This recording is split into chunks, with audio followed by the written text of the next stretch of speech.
함께 기도하시겠습니다. 하나님, 이렇게 새날을 주시고 주 앞에 나오게 하시니 감사합니다. 오늘도 생명을 허락해 주시고 하루를 살게 하시니 주님 기뻐하시는 일에 힘쓰는 귀한 하루가 되게 하여 주시옵소서. 어제 이 지구촌 먼 곳에 튀르키예와 시리아에 강한 지진이 발생해서 많은 희생자가 생겼고 또 밤사이 희생자가 급속히 늘어났습니다. 주님, 그 땅을 긍휼히 여겨 주시옵소서. 우선 사람들 구조가 순조롭게 진행될 수 있도록 주님께서 함께하여 주옵소서. 또 하루아침에 큰 슬픔을 당한 가정들이 너무나 많은데 주님, 그들과 늘 함께하여 주시고 속히 일상을 되찾을 수 있도록 우리 주님께서 모든 것을 도와주시옵소서. 우리 생명의 주관자이신 주님, 오늘은 덕소고등학교 교사이신 당신의 딸 이지연 선생님을 위해 중보기도합니다. 건강하게 지내시다가 어제 갑작스럽게 심정지가 와서 지금 중환자실에 계십니다. 생사의 기로에 있는 당신의 딸을 긍휼히 여겨주시고 덕소고등학교 모든 선생님들의 한마음으로 드리는 간절한 기도를 주님 외면하지 말아 주시옵소서. 누구보다도 아이들을 사랑하고 바른 길로 인도하려 하셨던 선생님이십니다. 다시 주님께서 부여하신 그 사명을 잘 감당할 수 있도록 주님 기회를 한 번 더 주시옵소서. 이미 사람은 손 쓸 수 없는 상황이라 하는데 주님 다시 심장이 뛸 수 있도록 주께서 만져주시고 생기를 불어넣어 주시옵소서. 주님, 오늘 출산을 하는 당신의 딸이 있습니다.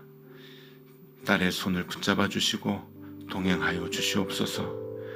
분만실로 향하는 딸의 발걸음에 평안이 있게 하여 주시고 산모와 아이 모두 건강하게 서로의 얼굴을 마주할 수 있도록 주님 인도하여 주시옵소서.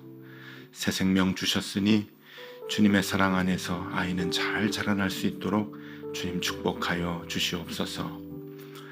주님, 오늘 우리 교회 모든 교역자들이 높은 뜻 연합수련회에 참석합니다. 이 땅의 교회들은 많으나 빛과 소금의 역할을 감당하지 못하는 시대입니다. 이번 수련회에 모이는 모든 목사님들과 전도사님들에게 또 한 번의 도전이 있게 하여 주시고 또 한 단계 깊은 헌신이 있는 귀한 수련회가 되게 하여 주시옵소서. 이제 이 아침 우리에게 주시는 말씀을 봅니다. 에스겔 선지자를 통해서 주시는 주님의 음성을 오늘도 듣게 하여 주시고 하루하루 일상을 살아낼 수 있는 그 힘을 오늘도 주님 우리에게 허락하여 주옵소서. 예수 그리스도 이름으로 기도드리옵나이다. 아멘. 하나님의 말씀 함께 보겠습니다. 에스겔서 36장 29절에서 38절까지의 말씀입니다.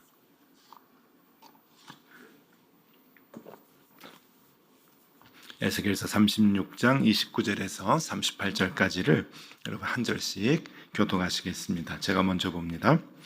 내가 너희를 모든 더러운 데에서 구원하고 곡식이 풍성하게 하여 기근이 너희에게 닥치지 아니하게 할 것이며 또 나무의 열매와 밭의 소산을 풍성하게 하여 너희가 다시는 기근의 욕을 여러 나라에서 당하지 아니하게 하리니 그때에 너희가 너희 악한 길과 너희 좋지 못한 행위를 기억하고 너희 모든 죄악과 가증한 일로 말미암아 스스로 밉게 보리라.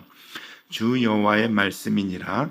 내가 이렇게 행함은 너희를 위함이 아닌 줄을 너희가 알리라.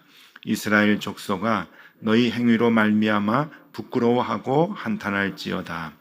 주 여호와께서 이같이 말씀하셨느니라. 내가 너희를 모든 죄악에서 정결하게 하는 날에 성읍들에 사람이 거주하게 하며 황폐한 것이 건축되게 할 것인즉 전에는 지나가는 자의 눈이 황폐하게 보였던 그 황폐한 땅이 장차 경작이 될지라.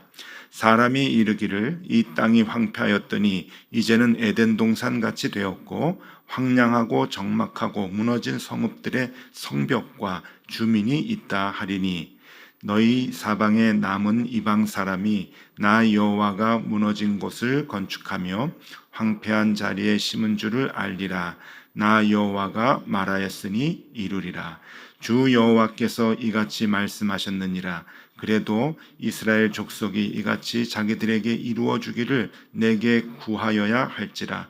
내가 그들의 수요를 양떼같이 많아지게 하되, 제사 드릴 양떼 곧 예루살렘이 정한 절기의 양무리같이 황폐한 성읍을 사람의 때로 채우리라. 그리한즉 그들이 나를 여호와인 줄 알리라 하셨느니라. 아멘. 잘 주무셨죠? 예, 우리 기도할 게 참 많은 것 같습니다. 저쪽 튀르키예, 그러니까 터키죠. 큰 지진이 나서 뭐 10,000명 단위 사망자를 얘기를 해요. 또 얼마나 더 많이 사망자가 늘어날지 모른다라고 얘기할 정도인데, 그 땅을 위해서 여러분 우리가 또 기도해야 할 거고요. 또 조금 전에도 기도했지만 우리 덕소고등학교 여자 선생님, 50대 여자 선생님이신데 갑자기 심정지가 와서 지금 모든 선생님들이 함께 지금 기도하고 있는데, 여러분들도 여러분들 기도하는 시간에 꼭 기억해 주시고 기도해 주시면 좋겠습니다. 이지언 선생님인데요. 이지언 선생님 중환자실에서 다시 이제 좀 살아나실 수 있도록 그렇게 기도해 주시면 좋겠습니다. 자, 오늘은 에스겔서에 또 비슷한 말씀이 이제 나오는데, 근데 오늘은 비슷한 말씀이 이제 아닙니다. 오늘하고 내일 말씀은 우리에게 굉장히 이제 중요한 말씀인데요. 오늘 이 말씀은 이제 별명이 하나 붙여져 있는데, 무슨 별명인가 하면은 에스겔 신학의 정수다, 그렇게 이제 별명이 붙여진 말씀입니다. 그런 부분이에요. 그러니까 에스겔이 여러 이제 그 장수를 이제 거치면서 반복돼서 이렇게 많이 에스겔서를 써왔지만, 이게 그 에스겔서에서 가장 중요한 부분이다라고 하는 거죠.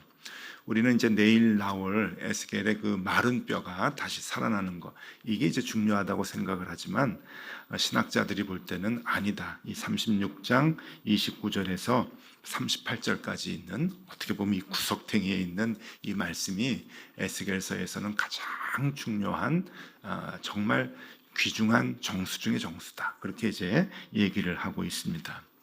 왜 이렇게 그 에스겔서의 가장 소중한 부분이 오늘 본문일까 보면은, 회복에 대한 명확한 말씀을 해주심과 동시에 회복을 어떻게 하는가, 어떤 조건이 있어야 되는가 하는 것을 얘기해 주기 때문에 이제 그런 거예요. 회복의 말씀을 보면 37절, 38절 말씀에 이제 이렇게 나오죠. 제가 한 번 더 읽어 드릴게요. 주 여호와께서 이같이 말씀하셨느니라. 그래도 이스라엘 족속이 이같이 자기들에게 이루어 주기를 내게 구하여야 할지라.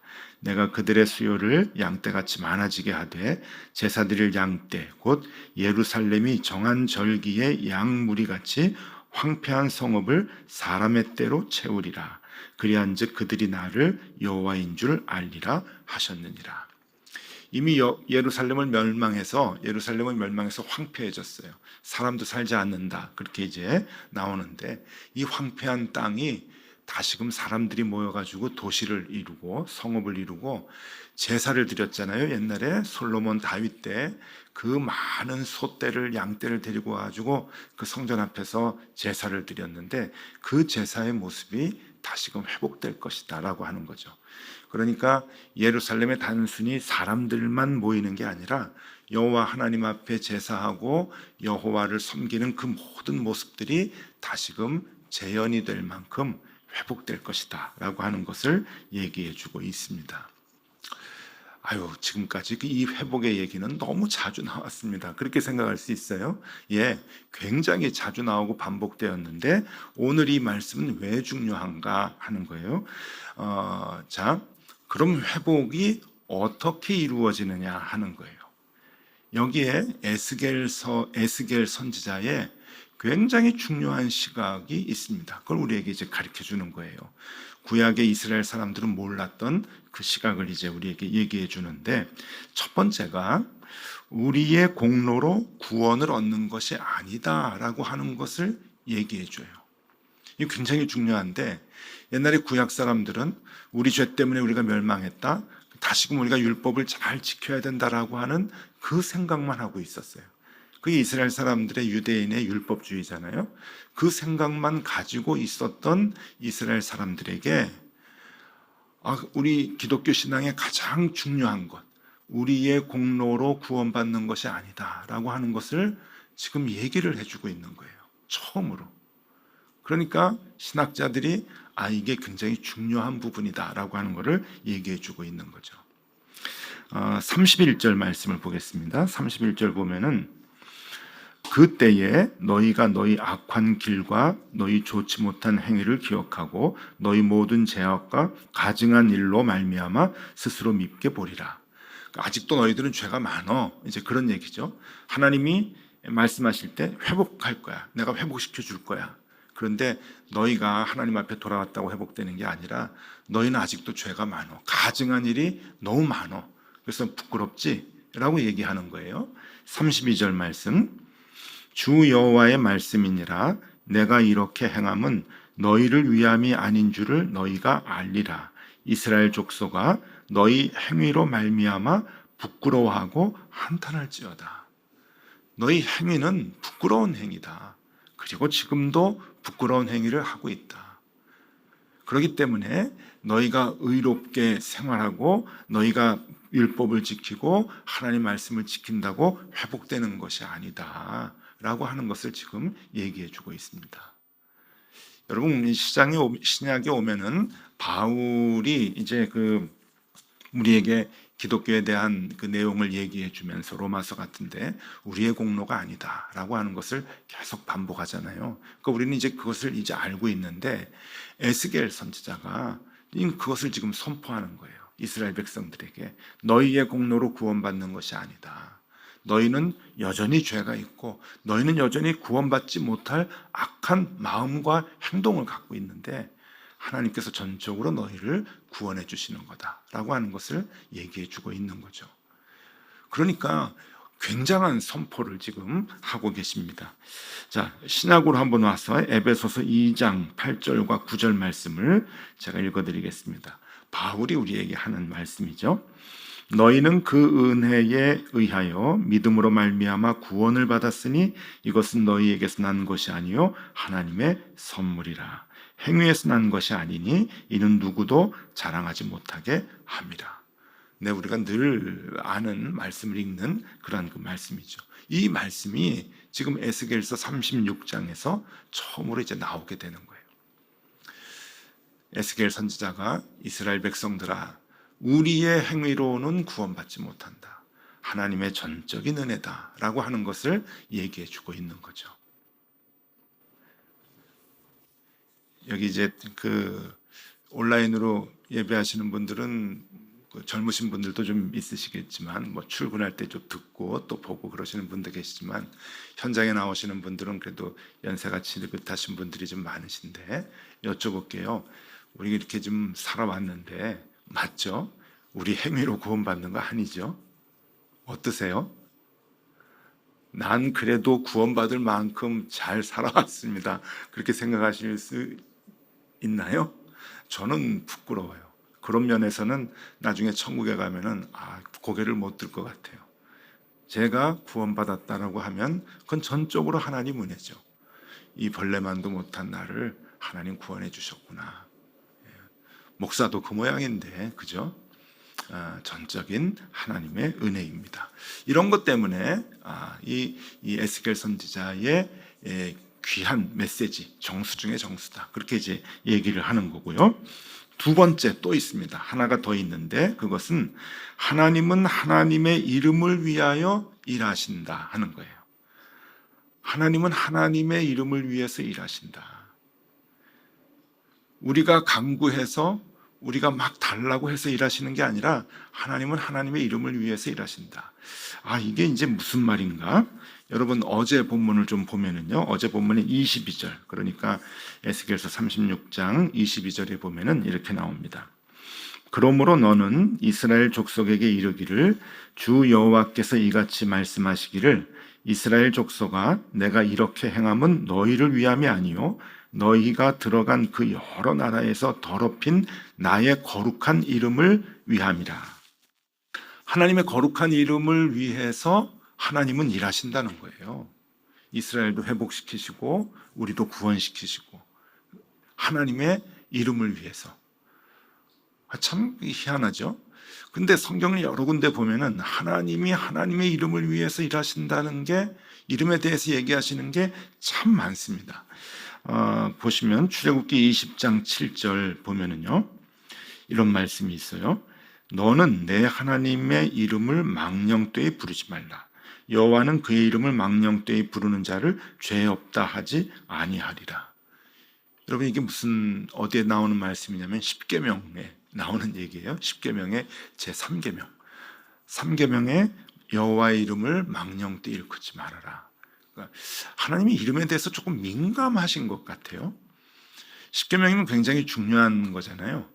자, 신약에 와서 예수님께서 주기도문을 제자들에게 알려주시는데 마태복음 6장 9절에 주기도문이 이렇게 시작이 되죠. 그러므로 너희는 이렇게 기도하라. 하늘에 계신 우리 아버지여 이름이 거룩히 여김을 받으시오며. 그러니까 제일 먼저 또 하나님의 이름이 나옵니다. 이름. 이름이 나온다는 건 뭘까요? 하나님께서 당신의 이름을 소중하게 생각을 하신다는 건데, 그러니까 아주 민감하게 내 이름을 너희들이 욕되게 했어? 망령되게 했어? 라고 이렇게 막 화도 내시고요. 나는 그래서 내 이름을 위해서 일해. 이렇게 표현을 하시는 거잖아요. 그게 이제 뭘까? 여러분 이름이 뭘까요? 이름? 저는 할아버지가 넌 나중에 크게 심어라. 그래가지고 큰 대자에 심을 식자를 써주셨어요. 먹을 식자가 아닙니다. 제가 많이 먹는 게 아니고 큰 대자에 심을 식자, 크게 심어라. 그래서 어려서 사고 치고 집에 가면요 할아버지가 막 야단을 치셨어요. 너는 이름값도 못하냐 막 그러고요. 너는 다 참아내고 다 이렇게 견디고 그래야 된다고. 네 이름이 그런 거라고. 그래요. 나무가 흔들리지 않잖아요. 바람이 불어도 흔들리지 않고 잘 심겨지면은 이제 그런 얘기를 할아버지가 하셨는데, 그러니까 이름값 못하고 이제 컸죠. 이름값이라고 하는 게 뭘까요? 하나님도 하나님의 이름값이 이제 있으신데 그 이름값에 이제 민감하신 겁니다. 하나님이 이름값에 민감하다라고 하는 것은 뭔가 하면은 이제 체면인 거예요. 체면. 이름 자체가 이제 체면이죠. 내 얼굴이고 그러니까 체면 칠해하는 건데 하나님은 체면이 있으신 거예요. 그래서 체면을 차리시려고 애쓰시는 거죠. 누구한테? 우리한테도. 그것까지도 못 견뎌 하시는 거예요. 하나님은 체면을 차리기 위해서 애를 쓰시는데 체면이 깎이는 거는 언제 깎일까요? 약속을 지키지 못할 때 체면이 깎입니다. 그러니까 하나님은 벌레만도 못한 우리들, 하나님 보시기에 인간이 뭐가 중요하겠어요. 그런데 우리들과의 관계 속에서도 하나님은 하나님께서 하시겠다고 하는 그 약속을 반드시 지키시려고 하는 거죠. 왜냐하면 하나님이 그 약속을 지키지 않으면 이름값을 못 하시게 되니까, 체면이 구겨지니까 하나님은 그것을 못 견뎌 하시는 거예요. 그러니까 하나님은 우리에게 약속하셨던 그것을 하나님은 반드시 지키려고 하는 거죠. 그래서 어떻게 지키시는가 하면은 여러분 보세요. 요한복음 12장 28절에 아주 중요한 얘기가 나와요. 요한복음 12장 28절이 이게 어느 때인가 하면은 예수님께서 예루살렘에 들어가셔서 이제 십자가를 지시기 직전에 예수님이 지금 아버지 하나님께 물어보는 거예요. 자, 아버지여, 아버지의 이름을 영광스럽게 하옵소서. 예수님이 이제 하나님께 말씀하는 거예요. 이에 하늘에서 대답이 나온 거예요. 하나님, 하나님의 이름을 영광스럽게 하십시오. 그랬더니 하늘에서 소리가 나서 이르되 내가 이미 영광스럽게 하였고. 이게 무슨 말인가요? 내가 이미 영광스럽게 하였고, 이것은 내가 내 아들 너를 그 땅에 보냈다. 내가 내 아들 예수 그리스도를 사람들을 구원하기 위해서 인간의 몸을 입고 땅에 보냈다라고 하는 이야기고, 그 뒤에 또다시 영광스럽게 하리라. 이게 뭐냐면은 이제는 네가 십자가에 못 박혀 죽는다 하는 얘기예요. 그래서 사람들을 구원시킬 거야. 왜? 약속을 했기 때문에. 약속을 했기 때문에. 굉장한 이야기죠. 하나님은 체면을 지키시기 위해서, 그러니까 이름값을 하시기 위해서 무엇까지도 포기하셨는가 하면은 아들의 생명까지도 포기하신 거예요. 그만큼 체면이 중요하신 거예요. 우리 인간들하고의 약속 가운데서 하나님은 그 약속을 지키시기 위해서 외아들 예수 그리스도를 우리에게 보내주셔서 십자가를 지게 하신 거죠. 요한복음 12장 28절 다시 한번 읽어드릴게요. 그 의미를 생각하시면서 보시면은 확 우리가 알 수 있게 됩니다. 아버지여, 아버지의 이름을 영광스럽게 하옵소서 하시니 이에 하늘에서 소리가 나서 이르되 내가 이미 영광스럽게 하였고 또 다시 영광스럽게 하리라. 맞죠? 주님은 그러신 분이에요. 하나님은 그러신 분이다 하는 거죠. 그러면 하나님이 우리들과의 관계에서, 이스라엘 백성들뿐만이 아니고 우리들과의 관계에서 하나님께서는 어떤 약속을 가장 중요하게 하셨는가? 여러분, 성경 전체 66권 전체의 메시지가 뭡니까? 임마누엘입니다. 임마누엘. 우리와 함께한다. 우리와 함께한다. 그 임마누엘. 그러니까 여러분, 하나님은 하나님의 이름값을 하시기 위해서, 하나님은 체면을 차리시기 위해서 우리와 함께 하신다는 그 약속을 오늘도 지키신다. 그게 메시지예요. 그러니까 에스겔서는 지금 에스겔은 굉장한 것을 선포하는 거죠. 우리의 공로가 아니다. 우리가 회복되고 우리가 구원받는 건 우리의 공로가 아니다. 전적으로 하나님께서 하나님의 이름을 위해서, 하나님 체면 치레하시기 위해서 임마누엘 약속하신 그 약속을 오늘도 이스라엘 백성과 그리고 우리들과 지키신다고 하는 거예요. 여러분, 기도할 거 많죠? 괴로운 일 많습니다. 그래서 우리가 새벽잠 안 자고 와서 하나님께 간구하는 거예요. 근데 오늘 여러분 우리에게 주시는 메시지가 있어요. 걱정하지 말아라.